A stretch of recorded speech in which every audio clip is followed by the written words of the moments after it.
लाडकी बहीण योजनेनंतर मुख्यमंत्री एकनाथ शिंदे यांनी युवा भाऊरायांसाठीही महत्त्वाची घोषणा केली आहे। आषाढी एकादशी दिवशी पंढरपुरात विठुरायाची महापूजा केल्यानंतर मुख्यमंत्र्यांनी विद्यार्थ्यांसाठी माझा लाडका भाऊ योजना जाहीर केली आहे। ही योजना काय आहे, या योजनेसाठी अर्ज कुठे करावा, पात्रता आणि निकष काय आहेत, कोणाला किती पैसे मिळणार, या प्रश्नांची उत्तरे आपण या व्हिडिओतून जाणून घेणार आहोत। नमस्कार, मी Madhuri Kumkar, for the people news मध्ये आपलं स्वागत। व्हिडिओला सुरुवात करण्यापूर्वी आपण फॉर द पीपलला सबस्क्राइब करा, लाइक व फॉलो करा। भारत दुनिया का सबसे बड़ा लोकतंत्र और एनएलसी भारत देश का सबसे बड़ा गैर राजनीतिक मंच। शक्तिशाली लोकतंत्र के लिए राहुल कराट का सार्थक कदम। मुंबई में हुआ ऐतिहासिक प्रथम राष्ट्रीय विधायक सम्मेलन।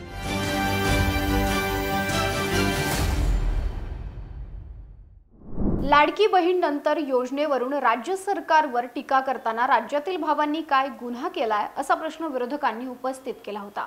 त्यामुळे लाडका भाऊ योजना ही अंमलात आणली असल्याचं मुख्यमंत्री एकनाथ शिंदे यांनी पंढरपुरात जाहीर केलंय। त्यामुळे माझा लाडका भाऊ योजना नेमकी कोणती असा प्रश्न उपस्थित झाला होता। माझा लाडका भाऊ योजना म्हणजेच युवा कार्य प्रशिक्षण योजना आहे। राज्यातील युवकांना त्यांच्या शिक्षणानंतर प्रत्यक्ष कामाचं प्रशिक्षण, त्यांची नोकरी मिळण्याची क्षमता वाढवण्यासाठी मुख्यमंत्री युवा कार्य प्रशिक्षण योजना महाराष्ट्र शासनाने 2024-25 या आर्थिक वर्षापासून सुरू करण्यास मान्यता दिली आहे।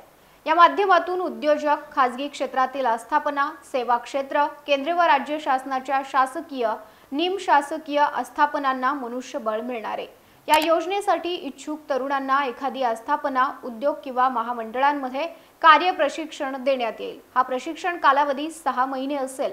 या प्रशिक्षण कालावधीत 12वी उत्तीर्ण तरुणांना 6,000, ITI आणि डिप्लोमा धारकांना 8,000 तर पदवी व पदविका धारकांना 10,000 रुपये दरमहा देण्यात येतील। आता जाणून घेऊयात अर्जदारासाठी पात्रतेचे निकष काय असतील। तर योजनेच्या शासन निर्णयात इच्छुक उमेदवार आणि उद्योगांसाठी पात्रतेचे निकष नमूद करण्यात आलेत। त्यानुसार पहिला निकष आहे तो म्हणजे उमेदवाराचं किमान वय 18 व कमाल 35 वर्ष असावं। दुसरा निकष उमेदवाराची किमान शैक्षणिक पात्रता 12वी पास, ITI, पदविका किंवा पदवी, पदव्युत्तर अशी असावी। मात्र शिक्षण चालू असलेले उमेदवार या योजनेत सहभागास पात्र असणार नाहीत। तिसरा निकष उमेदवार हा महाराष्ट्राचा रहिवासी असावा। चौथा निकष उमेदवाराची आधार नोंदणी असावी आणि पाचवा निकष उमेदवाराचं बँक खातं आधार कार्डशी संलग्न असावं। तर सहावा निकष उमेदवाराने कौशल्य, रोजगार व उद्योजकता आयुक्तालयाच्या वेबसाईटवर नोंदणी करून रोजगार नोंदणी क्रमांक प्राप्त केलेला असावा। आस्थापना किंवा उद्योगासाठीची पात्रता काय आहे आपण ती देखील जाणून घेऊयात। तर आस्थापना उद्योग महाराष्ट्र राज्यात कार्यरत असावा। आस्थापना किंवा उद्योगाने कौशल्य, रोजगार, उद्योजकता व नाविन्यता विभागाच्या वेबसाईटवर नोंदणी केलेली असावी। आस्थापना उद्योगाची स्थापना किमान 3 वर्ष पूर्वीची असावी।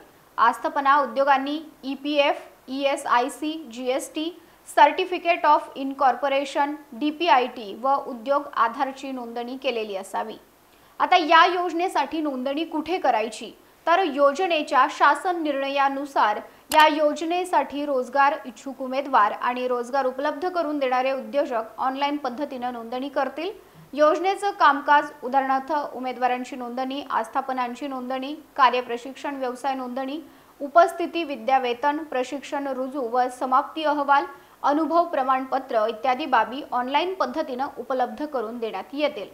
12वी, ITI, पदविका, पदवी व पदव्युत्तर शैक्षणिक पात्रता धारण केलेले रोजगार इच्छुक उमेदवार असतील ते https:/rozgarmahaswayam.government.in या वेबसाईटवर ऑनलाईन नोंदणी करतील।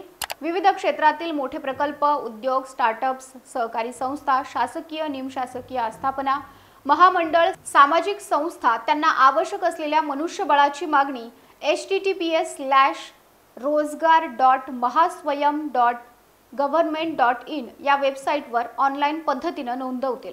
या योजनेस पात्र असणाऱ्या इच्छुक अर्जदारांनी या कार्यप्रशिक्षणाचा कालावधी फक्त 6 महिने आहे हे विसरू नये।